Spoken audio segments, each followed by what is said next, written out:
பிடிச்ச வகுப்புலலாம் 2 வருஷமா படிச்சுட்டு 9ஆம் கிளாஸ் முடிச்சு 10ஆம் கிளாஸ் வரேன் சார். நான் 10ஆம் கிளாஸில் முதல் நாள் வாத்தியார் வந்து சொல்கிறாரு, டே எல்லாரும் 9ஆம் கிளாஸ் அருமை பெருமையாக படித்து வந்துட்டீங்க, இது 10ஆம் கிளாஸ்டா, வாழ்க்கையோட முக்கிய கட்டண்டான்னாரு. எல்லாத்தையும் சொல்லிட்டு என்ன பார்த்தாரு, டே வெங்கடேஷ் எல்லாரும் படித்து பாஸ் பண்ணாங்க, நீ எப்படி பாஸ் பண்ண தெரியுமா?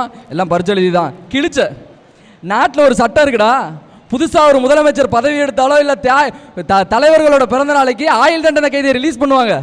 அதே மாதிரி நம்ம பள்ளிக்கூடம் வரைச்சு 100 வருஷம் ஆகுது, யாரையுமே ஃபெயில் ஆக்க கூடாதுன்னு பார்த்தா தரதில் நீ மட்டும் தான் அப்பவும் ஃபெயிலாக இருந்த. மேனேஜ்மெண்ட்டாக பார்த்து உன்னை கருணையின் அடிப்படையில் பாஸ் பண்ணியிருக்கிறாரு. அதான் மேனேஜ்மெண்ட்டே பாஸ் பண்ணி வச்சலாம் சார், வேலையை பார்த்துட்டு போங்க சார். நான் 10ஆம் கிளாஸில் இடையில சார் சயின்ஸ் டூர் போட்டாங்க. டே கன்னியாகுமரி போகிறேன்டா, 50 ரூபா ஃபீஸு, காலையில் சாப்பாடு, மத்தியானம் சாப்பாடு, சாயங்காலம் சாப்பாடு, காலையில் ஒரு காப்பி, சாயங்காலம் ஒரு காப்பி, மத்தியானம் ஒரு ஐஸ்கிரீமு, எல்லாம் கொடுத்துருவோம். யாரெல்லாம் வரானாரு? 49 பேர் 48 பேர் தூக்கிட்டா என்னே தவிர. எங்கள் வாத்தியார் அங்கே வந்தார், ஏன்டா வெங்கடேஷ் ஏன் வரல?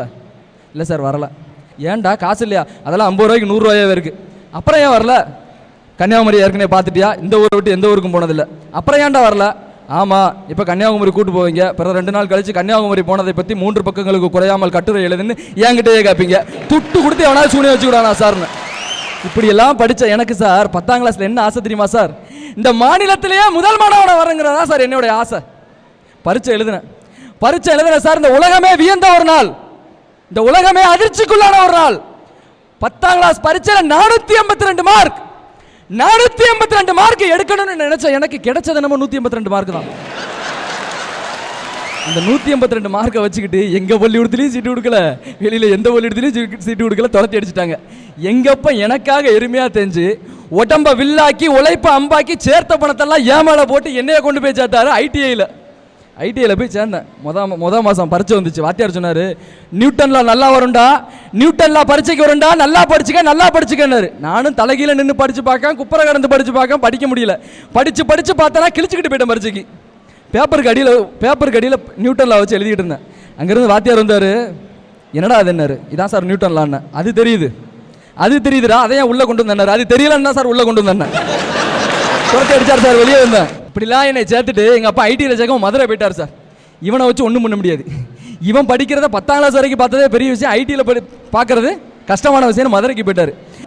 மதுரைக்கு பஸ்ஸில் போன என் தகப்பன் வாரார் சார், ஆம்புலன்ஸில் ஆஸ்பத்திரியில் கொண்டு போய் சேர்க்குறேன். 3வது அட்டாக், உங்கள் அப்பாவை காப்பாற்ற முடியாதுன்ட்டாங்க. கடைசி நேரத்தில் என் தகப்பன் என்னை உள்ளே கூப்பிட்றாரு சார். உள்ளே கூப்பிட்டு என் மடியில் படுத்துக்கிட்டு என் கண்ணை பார்த்து கொஞ்சம் கொஞ்சமாக விடும்போது அந்த என் விழிகளை பார்த்து பேசிச்சு, இப்போ நான் கண் மூடுறேன்டா, இனிமேலாவது விழிச்சுக்கன்னு. அந்த தகப்பன் இறந்து போறாரு சார். இறந்தவருக்கு ஈமக்கறி எல்லாம் முடிச்சுட்டு டிஸ்கண்டினியூ ஆன அதே ஐடியில் போய் ஜாயின் பண்ணுறேன் சார். தினம் 3 மணி நேரம் மட்டுமே தூக்கி படிக்கிறேன். அதே ஐடியில் ஃபர்ஸ்ட் கிளாஸில் பாஸ் பண்ணி 80% வெளியே வந்தேன் சார். நான் இந்தியாவிலே மிகச்சிறந்த ஒரு car company Hyundai motor India 3000 பேரை வர சொல்றான். 3000 பேரை வர சொல்லி 300 பேரை செலக்ட் பண்றாங்க சார். இந்த 300 பேரை நான் ஒருத்தன் சார். இளைய சமுதாயமே, சூரியன் உதித்திடும் போது விழித்திடு, இல்லை என்றால் உதித்திட சூரியன் இருக்கும், உனக்கு தொலைதிட கண்கள் இருக்காதுன்னு சொல்லி காதல் எப்படி தெரியுமாயா இருக்கணும்? கண்ணுக்குள்ளே புகுந்து கதைகள் சொன்ன பின்னே, எண்ணத்திலே இறங்கி வந்து இடம் பிடித்த பின்னே, எந்த நன்னை தந்தை சம்மதித்த பின்னே, எந்த நன்னை தந்தை சம்மதித்த பின்னே, அன்பின் எல்லையை அறிந்து கொண்ட பின்னே, உன்னை விட்டு ஓடி போக முடியுமா? இனி முடியுமா? நாம் இருவரல்ல ஒருவர், நீ தெரியுமா? இருவரல்ல ஒருவர் நீ சொன்னது நல்ல காதல். நாம் இருவரும் சேர்ந்தால் மூவராகி குப்பத்தட்டி குழந்தை தொட்டியா மாறுங்கிறத கண்டதும் காதல். அன்னைக்கு ஒரு பையன் கேட்குறான், கண்ணே என் இதயத்துக்குள்ள வா அப்படின்னு. உடனே அந்த பொண்ணு செருப்ப கலத்தவா அப்படின்னு கேட்க, இவன் அட லூசு ஏன் இது என்ன கோயில் அடி, சும்மா செருப்ப போட்டுட்டு உள்ளவா. இதையா கண்டதும் காதல் கொண்டது கோலம். பொன்னை விரும்பும் பூமியிலே என்னை விரும்பும் ஓருயிரே, புதையல் தேடி அலையும் உலகில் இதயம் தேடும் என் உயிரே. ஐயா எல்லாரும் ஐயா இதே படத்தில் தான் பொம்பளையால் சீரழிஞ்சு கடைசியில் படிப்பார். சட்டி சுட்டதடா கை விட்டதடா புத்தி கெட்டதடா நெஞ்சை தொட்டதடா புத்தி கெட்டதடா நெஞ்சை தொட்டதடா. எனக்கு ஒரு சந்தேகம். என்னய்யா? பாட்டு கரெக்டா தான் எழுதியிருக்கான். புத்தி கெட்டதடான்னு எழுதினா புத்தி இருக்கிறவனுக்கு. நான் ஒண்ணுமே சொல்லல, உட்காரு ஐயா. எல்லா பெண்களும் கோயிலுக்கு போகிற மாதிரி தான் சார் நானும் தினம் கோயிலுக்கு போவேன். கோயிலில் போய் பொண்ணை கொடு, பொருளை கொடு, காரை கொடு, பங்களா கொடுன்னு நான் வேண்ட மாட்டேன் சார். நான் வித்தியாசமாக வேண்டுவேன் சார். பொண்ணை விரும்புகிற இந்த பூமியில் என்னையும் விரும்பி வந்தாரே ஒருத்தர். புதையலை தேடி அலைகிற இந்த உலகத்தில் இதயத்தை தேடி வந்தாரே ஒரு அற்புதமான தெய்வம். அந்த தெய்வத்தை தந்த தெய்வம் இந்த கோயிலில் இருக்கிறதால எனக்கு நல்ல கணவரை கொடுத்த அந்த தெய்வத்துக்கு நன்றி சொல்லத்தான் ஏன் நான் தினம் கோயிலுக்கு போகிறேன். எந்த கணவனுக்கும் சரி மனைவிக்கும் சரி நீங்கள் நல்ல முறையில் இருக்கணும். நல்வாழ்த்து நான் சொல்வேன், நல்லபடி வாழ்கவென்று. கல்யாண கோவிலிலே கணவன் ஒரு தெய்வம் அம்மானு வாழ்ந்தீங்கன்னா இந்த டைவர்ஸ் இந்த உலகத்தில் இருக்கவே இருக்காது சார். இப்போ பாருங்கள், தமிழ்நாட்டில் கோர்ட்டில் அதிகமாக இருக்கிற கேஸ் டைவர்ஸ் தான் சார். இது மாறணும் சார். யாரிடம் குறையில்லை, யாரிடம் தவறில்லை. வாழ்வது ஒரு முறை, வாழ்த்தட்டும் தலைமுறை. கணவனே கண்கண்ட தெய்வங்கிற இதை சொல்லத்தான் நான் அந்த அரட்டை அரங்கத்துக்கு வந்திருக்கேன். கலக்குவேன் கலக்குவேன் கட்டங்கட்டி கலக்குவேன் திட்டந்திட்டி கலக்குவேன் பாரு. கிளப்புவேன் கிளப்புவேன் பட்டையத்தான் கிளப்புவேன் பட்டை எடுத்து கிளப்புவேன் பாரு பாரு பாரு. கலக் கலக் கலக் கலக் கலக் கலக். நல்லா இருந்தேன், கலக்கிக்கிட்டு இருந்தேன். இப்போ கல்யாணத்துக்கு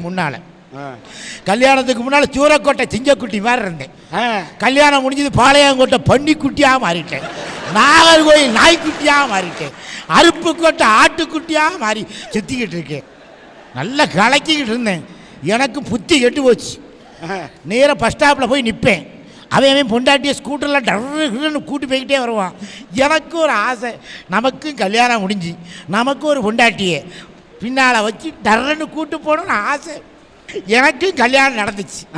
எனக்கு ஒரு பட்டி வேட்டி, ஒரு பட்டி சட்டை, இங்கே கிராஸில் ஒரு துண்டை கெட்டி விட்டான். எதுக்குன்னு கேட்டேன். ஓடையில் பிடிச்சி நிப்பாட்டணும்னா. கையில் ஒன்று கொடுத்தான், என்னென்ன பொக்கை அப்படின்னா. இல்லை இது எதுக்கு கொடுக்கன்னு. பின்னால் நீ கரண்டி பிடிச்சி சீரழிய போகிற மாவனை புடின்ட்டான். நான் வேற அழகா இருக்கணும். எனக்கு சுனோ போட்டு பவுடர் பூசி அப்படி நடத்தி கூப்பிட்டு வந்தாங்க. அங்கேயே மாப்பிள்ளை ஒருத்தர் இருக்கான், கணேசன், விளங்காதவன், என் பொண்டாட்டிக்கு தம்பி. அவன் இங்கேருந்து வந்தான், நீ கறியை உரசினான், இந்த இடத்துல பொட்டு வச்சான். எதுக்குன்னு கேட்டேன். கந்திஷ்டி பற்று மச்சான், கந்திஷ்டி பற்றும்னா. என்னையை கொண்டு மணவடையில் உட்கார வச்சுட்டாங்க.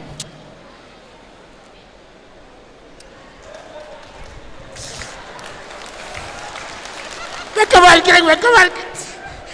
ஏது தருவும்ல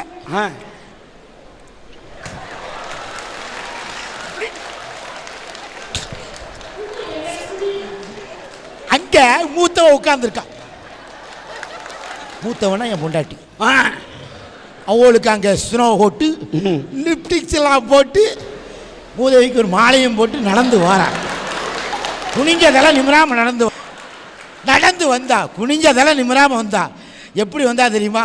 அன்னம் போல நடை நடந்து வந்து என் அருகமர்ந்து நாணத்தோடு குனிந்து கண்ணம் தீவக்கணி இருக்க மஞ்சக்கை எரி எடுத்துனது கழுத்தில் முடிக்கும் என்பனால் தொடரும் போது ஓ உன்னை விட்டு ஓடி போக முடியுமா? இனி முடியுமா? குனிஞ்சதால் நிமிராம அன்னைக்கு வந்தா. இப்போ அவள் நிமிந்துட்டா, நான் குனிஞ்சிட்டேன். கல்யாணம் முடிஞ்சோட சந்தோஷம் இருக்கணும்ல. கல்யாணம் முடிஞ்சோட சந்தோஷம் இருந்துச்சு. அந்த மனைவியால் சந்தோஷம் இருந்துச்சு. கல்யாணம் முடிஞ்ச 3வது மாதம் நான் உண்டாயிட்டேன். இல்லை நான் இல்லை, அவள் உண்டாயிட்டான். எனக்கு சந்தோஷம் நான் தாங்க முடியல. வீட்டு உள்ளுக்கு போகிறேன், என் வீட்டுக்காரி உட்காந்துருக்கான். என்னை பார்த்தோன்னே செல்லக்குட்டின்னே. செல்லக்குட்டி என் வீட்டுக்காரி செல்லக்குட்டின்னே. எவனாவது ஒருத்தன் பொண்டாட்டியை செல்லமேன்னு சொன்னால் விளங்காமல் பெறுவான்னு அர்த்தம். அவன் நானே நாய்க்குட்டி மாதிரி இருக்கேன், கூப்பிடலாமா? செல்லக்குட்டின்னு என்னை பார்த்தோன்னே சீ போங்கன்ட்டான். கேட்டி நான் இப்போ தானே வந்திருக்கேன், எங்கே போச்சு விழுதேன்னே. நான் நான் தனியாக இல்லைன்னா அப்படின்னா. ஏன் உங்கள் வீட்டுக்கு உங்கள் அம்மா யாராவது வந்திருக்காளான்னு கேட்டேன். நான் முழுகாமல் இருக்கேனேன்னா. ஏட்டி நான் நேற்று தானே 4 வாளி தண்ணி அடித்து வச்சுருந்தேன், குளிக்க வேண்டியதானே என்ன. அதுக்கப்புறம் சொன்னேன்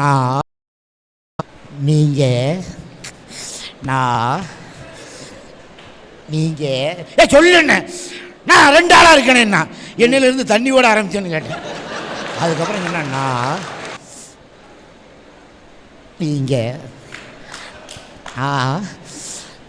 நீங்கள் அப்பாவாக போகிறீங்க. நான் தூக்கிட்டேன், வீட்டுக்காரியை தூக்கிட்டு எனக்கு சந்தோஷம், என்ன சந்தோஷம் தாங்க முடியல.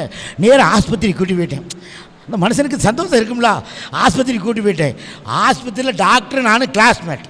டாக்டர் நீங்களும் கிளாஸ்? டாக்டர் நானும் கிளாஸ். 2 பேரும் ஒரே மெடிக்கல் காலேஜில் படிச்சிங்களா? 2 பேரும் 1ஆம் கிளாஸில் ஒன்றா படித்தோம். 2 பேரும் 1ஆம் கிளாஸில் ஒன்றா படித்தோம்.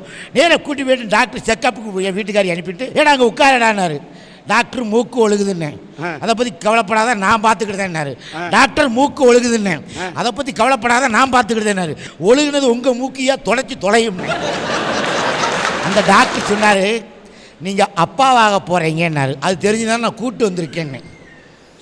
அதுக்கப்புறம் ஒன்று சொன்னார், இனிமேல் பாதி வேலையை நீங்கள் தான் பார்க்கணுன்னாரு. மீதி வேலை எல்லாத்தையுமே நான் தானே பார்த்துக்கிட்டு இருக்கேன்னு. இதுதாயா சொல்லுதேன்.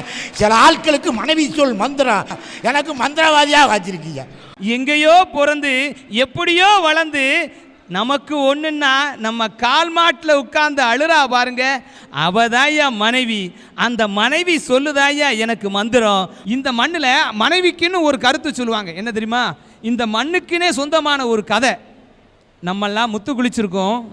அன்னைக்கு நாம் முத்து குளிக்கும் போது அந்த முத்து குளிக்கிறதுக்காக போகக்கூடிய அந்த வள்ளத்தில் 2 பேரும் இருப்பாங்க. ஒருத்தன் தண்ணிக்குள்ளே இறங்கி முத்தெடுக்கிறவன், இன்னொருத்தன் அந்த முத்தெடுக்கிறவனை தூக்குற ஆள். இவன் கைத்தை கட்டிக்கிட்டு வயிற்றுல கைத்தை கட்டிக்கிட்டு தண்ணிக்குள்ளே விழுந்துருவான். தேடி போய் பார்த்து முத்தை எடுத்துட்டு தான் இடுப்பில் கட்டியிருக்கக்கூடிய கயிறை பிடிச்சி ஆட்டுவாயா.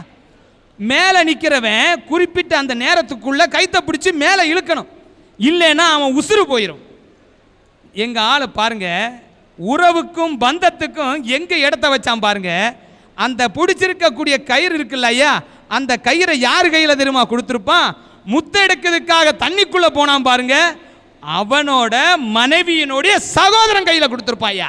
ஏன் அந்த அவனுடைய மனைவியினோட சகோதரன் கையில் கொடுத்தாங்கன்னா, அவன் நினைச்சது அது தாம்பு கயிறா நினைக்கல, தன் சகோதரியின் தாலி கயிறாக நினைத்து அந்த தாலி கயிறுக்கு சொந்தமானவனை காப்பாற்ற வேண்டும் என்று அவன் யாரும் தூக்கி விட முடியாத அளவுக்கு அந்த தண்ணியிலேருந்து தூக்கி விடுவான்.